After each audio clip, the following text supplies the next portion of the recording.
Hello friends, welcome to your channel study with Amanpreet Kaur. आज हम लोग आपके लिए शिक्षा मनोविज्ञान की 500 क्वेश्चंस की जो सीरीज चल रही है उसका पार्ट 3 लेकर आए हैं और इसमें काफ़ी ज़्यादा इंपॉर्टेंट क्वेश्चन हैं, कई बार एग्जाम्स में पूछे गए हैं। तो चलिए स्टार्ट करते हैं। फर्स्ट क्वेश्चन है, मनोविज्ञान शिक्षा का आधारभूत विज्ञान है, यह कथन किसका है? तो दोस्तों आंसर हो जाएगा स्किनर का। तो ये कथन स्किनर का है, मनोविज्ञान शिक्षा का आधारभूत विज्ञान है।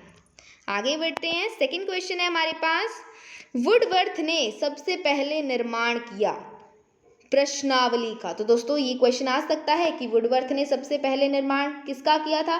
प्रश्नावली का। ये भी काफी इंपॉर्टेंट क्वेश्चन है। थर्ड क्वेश्चन, वर्तमान में मनोविज्ञान है, आंसर हो जाएगा व्यवहार का विज्ञान। तो दोस्तों वर्तमान में मनोविज्ञान कैसा है? व्यवहार का विज्ञान। फोर्थ क्वेश्चन, मनोविज्ञान को शुद्ध विज्ञान माना है जेम्स ड्रेवर ने। तो दोस्तों जेम्स ड्रेवर ने ही मनोविज्ञान को शुद्ध विज्ञान माना है। ये भी काफी इंपॉर्टेंट क्वेश्चन है, कई बार एग्जाम्स में पूछा गया है। फिफ्थ क्वेश्चन है हमारे पास, शिक्षा मनोविज्ञान अध्यापकों की तैयारी की आधारशिला है, यह कथन किसका है? तो दोस्तों आंसर हो जाएगा स्किनर महोदय का। तो स्किनर का यह कथन है, कौन सा? शिक्षा मनोविज्ञान अध्यापकों की तैयारी की आधारशिला है। आगे बढ़ते हैं। सिक्स्थ क्वेश्चन, शिक्षा शब्द संस्कृत के जिस धातु से बना है वह है। तो इसका आंसर हो जाएगा शिक्ष। तो दोस्तों शिक्षा शब्द जो है संस्कृत के शिक्ष धातु से बना है। ये भी काफी इंपॉर्टेंट क्वेश्चन है, आपके एग्जाम्स में पूछा जा सकता है। सेवेंथ क्वेश्चन, एडुकेयर तथा एडुसियर शब्द हैं किस भाषा के? तो आंसर होगा लेटिन भाषा के। तो एडुकेयर और एडुसियर लेटिन भाषा के शब्द हैं। ये भी काफी इंपॉर्टेंट क्वेश्चन है। एट्थ क्वेश्चन, शिक्षा जीवन का अंग है, यह कथन किसका है? तो दोस्तों ये कथन है क्रो एंड क्रो का।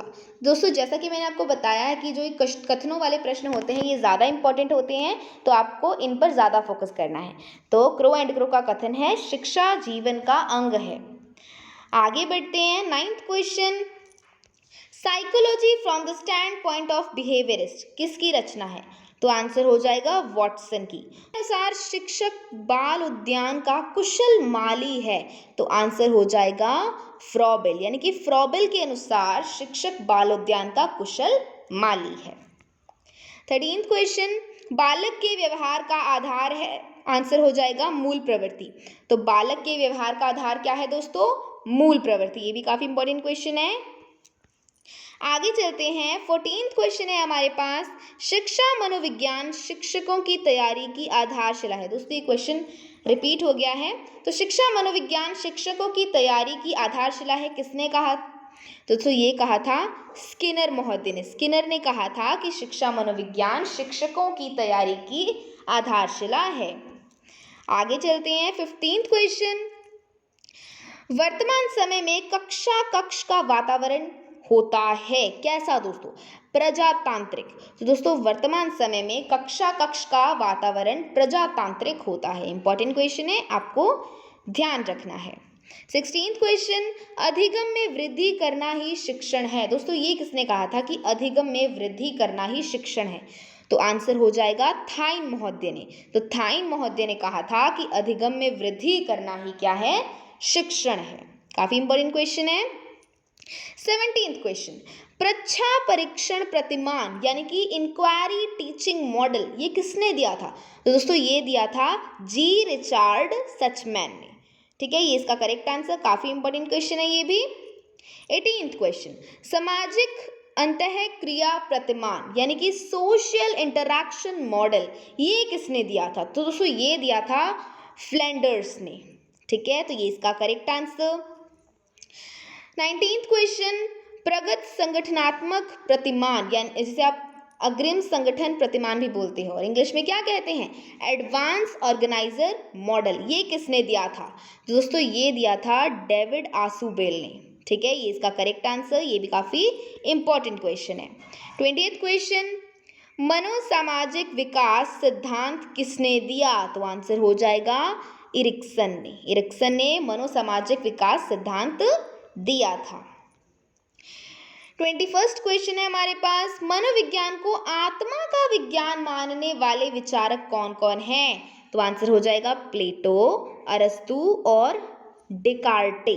ठीक है, ये इसका करेक्ट आंसर कि मनोविज्ञान को आत्मा का विज्ञान मानने वाले कौन कौन हैं? प्लेटो, अरस्तु और डेकार्टे। ये भी काफी इंपॉर्टेंट क्वेश्चन है। 22nd क्वेश्चन, साइकोलॉजी शब्द की उत्पत्ति लैटिन भाषा के किन दो शब्दों से हुई है? दोस्तों, किन दो शब्दों से हुई है साइकोलॉजी की उत्पत्ति? तो ये है, एक तो है साइकी तथा लोगस। ठीक है, साइकी और लोगस से मिलकर साइकोलॉजी शब्द बना है। साइकी का अर्थ होता है आत्मा तथा लोगस का अर्थ होता है अध्ययन। ठीक है, अतः साइकोलॉजी का शाब्दिक अर्थ क्या है? आत्मा का अध्ययन। ठीक है, तो इस 25th क्वेश्चन, एजुकेशनल साइकोलॉजी किसकी बुक है? तो आंसर हो जाएगा थॉर्नडाइक की। ठीक है, थॉर्नडाइक की बुक है educational psychology. Principles of psychology book किसकी है? अब प्रिंसिपल्स ऑफ साइकोलॉजी ये जो पुस्तक है ये किसकी है? तो आंसर हो जाएगा विलियम जेम्स। ये भी काफी इंपॉर्टेंट क्वेश्चन है, आपको ध्यान रखना है, कई बार एग्जाम्स में पूछा गया है। 27th क्वेश्चन है हमारे पास, विकासात्मक प्रतिमान जिसे आप डेवलपमेंट मॉडल कहते हैं, ये किसने दिया था? तो ये दिया था जीन पियाजे ने। तो जीन पियाजे इसका करेक्ट आंसर हो जाएगा।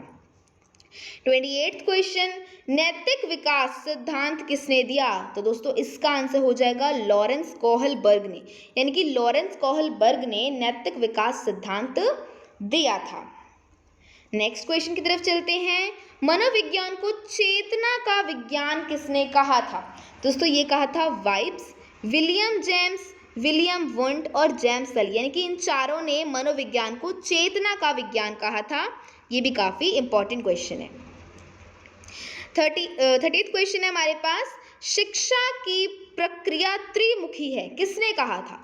तो दोस्तों ये कहा था जॉन डीवी व रायबर्न ने। ठीक है, जॉन डीवी व रायबर्न ने कहा था कि शिक्षा की प्रक्रिया जो है त्रिमुखी है। अब त्रिमुखी के अंदर 3 पार्ट्स हैं, पहला है शिक्षक, दूसरा है शिक्षार्थी और तीसरा है पाठ्यक्रम, इसलिए इसको त्रिमुखी कहा जाता है। ये भी आपको याद रखना है। 31st क्वेश्चन की तरफ चलते हैं, क्रिया प्रसूत अनुबंधन का सिद्धांत किसने दिया था? दोस्तों ये दिया था स्किनर ने। ठीक है, स्किनर ने दिया था। चूहे व कबूतर पर प्रयोग कर क्रिया प्रसूत अनुबंधन का सिद्धांत दिया था। ठीक है, ये भी आपको याद रखना है। आगे बढ़ते हैं, 32nd क्वेश्चन की तरफ चलते हैं, प्रयोग एवं त्रुटि का सिद्धांत किसने दिया? दोस्तों ये दिया था थॉर्नडाइक ने। थॉर्नडाइक ने प्रयोग एवं त्रुटि का सिद्धांत दिया था। आगे बढ़ते हैं, नेक्स्ट क्वेश्चन, शास्त्रीय अनुबंधन का सिद्धांत किसने प्रतिपादित किया? तो दोस्तों आंसर हो जाएगा इवान पेट्रोविच पावलोव ने। ठीक है, इन्होंने शास्त्रीय अनुबंधन सिद्धांत प्रतिपादित किया था। 34th क्वेश्चन की तरफ चलते हैं, तुम मुझे कोई भी बालक दो, मैं उससे कुछ भी बना सकता हूँ, यह किसने कहा था? दोस्तों ये बहुत ही इंपॉर्टेंट कथन है, ये कहा था वाटसन ने। क्या कहा था इन्होंने कि तुम मुझे कोई भी बालक दे दो, मैं उसे कुछ भी बना सकता हूँ। ठीक है, ये आपको याद रखना है। लास्ट क्वेश्चन, भाषा विकास सिद्धांत किसने दिया था? तो आंसर हो जाएगा चॉम्स्की ने। ठीक है, चॉम्स्की ने भाषा विकास सिद्धांत दिया था। तो दोस्तों ये थे हमारे आज के कुछ इंपॉर्टेंट शिक्षा मनोविज्ञान से रिलेटेड क्वेश्चंस। आई होप आपको अच्छे तरीके से क्वेश्चन समझ में आए होंगे। एंड अगर आपको हमारी वीडियोस अच्छी लगती हैं तो प्लीज़ हमारी वीडियोस को लाइक कीजिए, ज़्यादा से ज़्यादा अपने फ्रेंड्स और रिलेटिव्स के साथ शेयर कीजिए और हमारे चैनल स्टडी विद अमनप्रीत को भी सब्सक्राइब कीजिए। So thanks for watching.